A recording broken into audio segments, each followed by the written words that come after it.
Sa bayan ng Bulacan, hindi lamang mga bayani at makasaysayang lugar ang naging simbolo ng yaman. Sa likod ng mga kwentong nalimbag sa kasaysayan, may isa pang yamang nagtatago.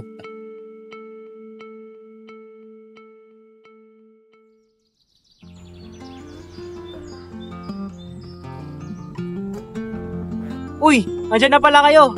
Andito kami sa Kulumpit, Bulacan para ipakita sa inyo ang sikat na pottery making. Tara na! Sa isang tahimik na bayan sa Bulacan, nakahabi sa kasaysayan ang isang sinaunang sining. Ang sining ay hindi lamang inilalarawan sa papel o inuukit sa kahoy. Ito'y nabubuo mula sa putik, hinuhulma ng kamay at hinuhulma ng panahon upang maging palayok. Sa paglipas ng dekada, may mga kamay na patuloy na umuhulma ng sining, hindi gamit ang pintura, hindi gamit ang panulat, kundi gamit ang putik, tubig, apoy at kamay. Lita Baluyot. 8 taon pa lang ako gumagawa na. Hanggang ngayon, 75 na ako.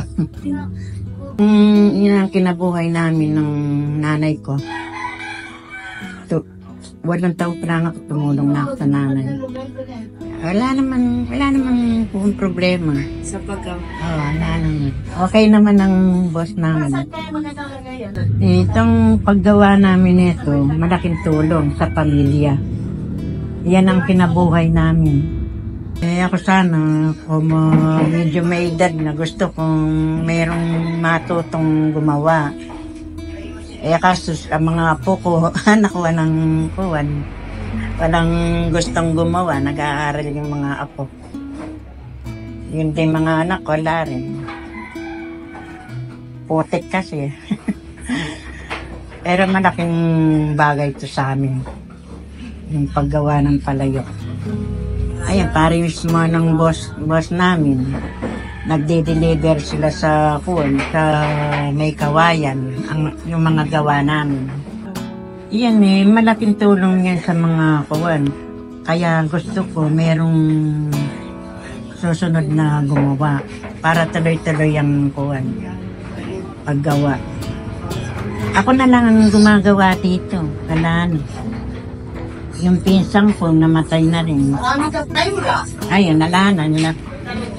Lahat ay kuwan nandito, yung maraming marunong, kaya lang minto na. Ako, hindi ako minto. Kasi malaking tulong din ito sa pamilya ko. Ako ba, kuwan wala nang isawa. 2003 pa, wala na yung asawa. Ako na lang nagkukuha. Ayaw akong pakuha ng mga anak ko. Kaso gusto ko yung sariling kita kahit konti. Sa putik nagsimula, sa apoy pinatatag, sa kamay ng mga tagagawa na bigyang buhay. Tulad ng sining ng palayok, ang kultura natin ay humuhulma sa kasaysayan. Kailangan ipagpatuloy upang hindi matuyo sa paglipas ng panahon.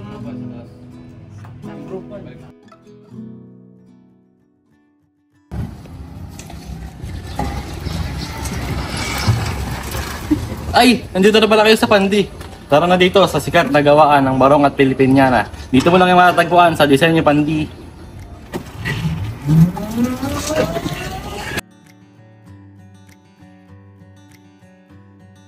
Sa Pandi, Bulacan, hindi lang sinulid ang kanilang hinahabi, kundi kasaysayan, kultura at pagkakakilanlan ng lahing Pilipino na bumabagtas sa bawat tahing inuukit sa tela.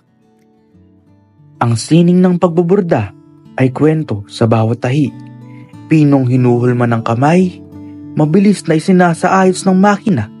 Dito, nagtatagpo ang tradisyon at teknolohiya. Ako si Flor Pahardo. Ako nag-umpisang manahe mga 15 years old. Kasi maaga namatay yung aming ama. Pasok ako sa tahian dahil yun ang madaling hanap buhay na. Ibang sa isip ko, kaya ko ganun. Ayun, mulat sa puno ako manahe. Hanggang ngayon 74. Ayan nga, una-ano na yung kamay ko. Isang taon ito, hindi ko na igalaw eh. Kaya ako pinaliliguan lang ng pamangkin ko. Hinihila ako sa higaan para makarating ng CR. Ngayon, nagtutungkod na ako, inaakay. Pero gusto ko pa rin manahe kasi libangan ko na rin yun. Wala kasi kung alam na ibang trabaho eh. Mulat sa puli. Parang yun ang pinagkalap sa akin ng Panginoon Diyos manahe. Ayokong aga-arang kasi siguro parang sa isip ko bobo ko. Pero yung pananahe, hindi ako tinuruan. Pag tumayo ang ina ko sa makina, papadyak ako gano'n. Nagagawa ko ng hindi gano'n. Tapos nagagawa ko yung tahi niya. O kaya nung matuto ko, pinasok na ako talaga sa tahi ang 15 years old. Parang yun ang hilig ng iisip ko gano'n. Kasi yun yung pinagmula nating mga ninuno. Yun yung parang maganda dahil hindi naman modelo, kundi yun yung parang talagang sinaunang mga damit. Bali, ako si Madeline S. Apico. Ano na ako dito? Magsi 7 years na ako sa co-op bilang computerized embroidery operator. Sa akin kasi, nung paka-graduate ko talaga ng high school, meron ako na-applyan na isang embroideryhan din, pero may-ari nun Chinese. Bali, dun ako naging training talaga. Then, high school pa lang kasi talaga ako, nahuhook na ako sa pananahe. Then, ayun nga, sa kapalaran nga siguro, nabagsak yung career ko sa embroidery. Bali, syempre, pinakauna dyan yung pag nagmamalfunction yung machine. Yun talaga yung pinakamahirap as operator sa amin. Dahil, lalo na kapag may nakasalang na, hindi na namin alam kung paano siya isasalba pa dahil dalawa lang ang magiging kahihinatnan nun eh. Reject or magagawan pa ng paraan. Malaki ang difference. Una, speed. Kasi sa mano-mano, takes time talaga eh bago makagawa ng, for example, 12 pieces. Sabihin na natin yung isang dosena nila. Depende pa yun sa design eh. Sabihin na natin sa mano-mano, magagawa nila yon ng 1 linggo. Sa embroidery machine na kasi ngayon, dahil sa teknolohiya, ang 12 pieces, mga 30 minutes, makukuha na siya. Bali sa akin, ang nakikita ko yung disenyo. Disenyo niya na napagpapatuloy. Mano-mano man siya or computerized. Yung design niya sa kultura natin bilang Pilipino. Yun nga, yung pagkakaroon ng barong, yung mga design.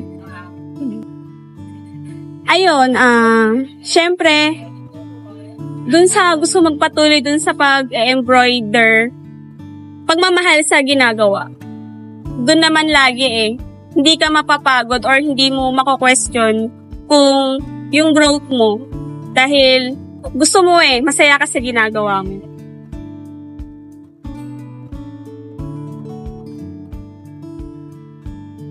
Sa bawat tahi, sa bawat disenyo, naroon ang pagkakakilanlan ng ating bayan, isang sining na hindi dapat matastas sa paglipas ng panahon.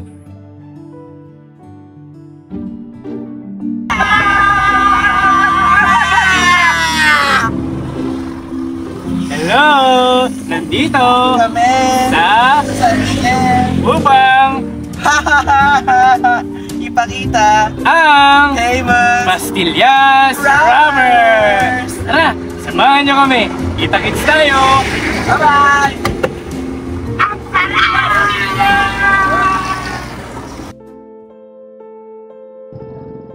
Sa bandang dulo ng Bulacan, tila isang bayang naiwan sa nakaraan. Pero kasabay nito, isang sining na minsan ang sumibol, ngunit ngayon unti-unting nililimot ng panahon.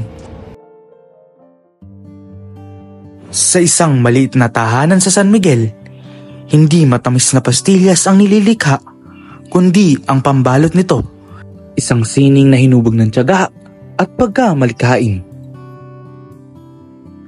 Ang kahalagahan bilang heritage art nga sa bayan ng San Miguel. So, ang art na yan, nire-represent niya yung, para sa akin nire-represent niya yung patience, yung creativity at yung hard work ng mga sinaunang taga-Santiago. Kasi, siyempre, yung paggawa niyan, talaga naman, it takes patience.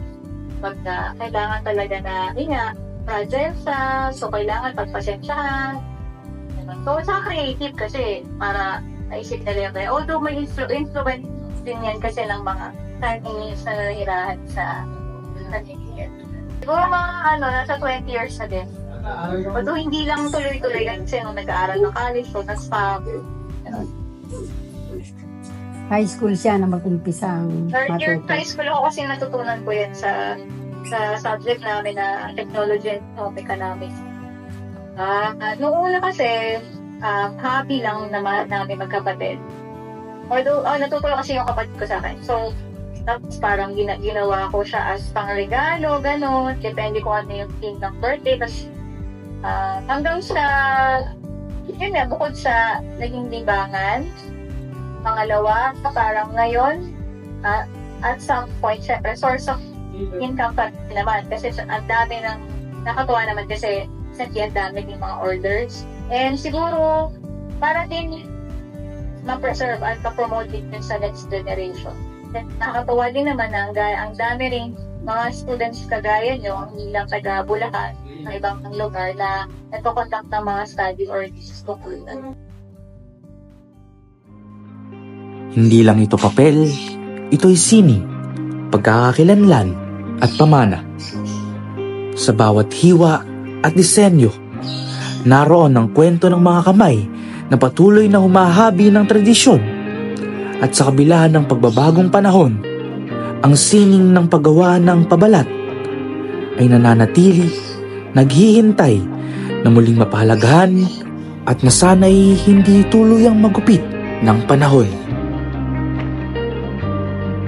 Hindi lang ito isang paglalakbay sa sining, ito'y paglalakbay sa kultura at pagkakakilanlan ng mga Pilipino. Sa bawat tahi, sa bawat gupit, at sa bawat hulma, naroon ang ugnayan ng mga taong pinagbuklod ng isang layunin. Ang panatilihin ang pamana ng kahapon para sa kinabukasan.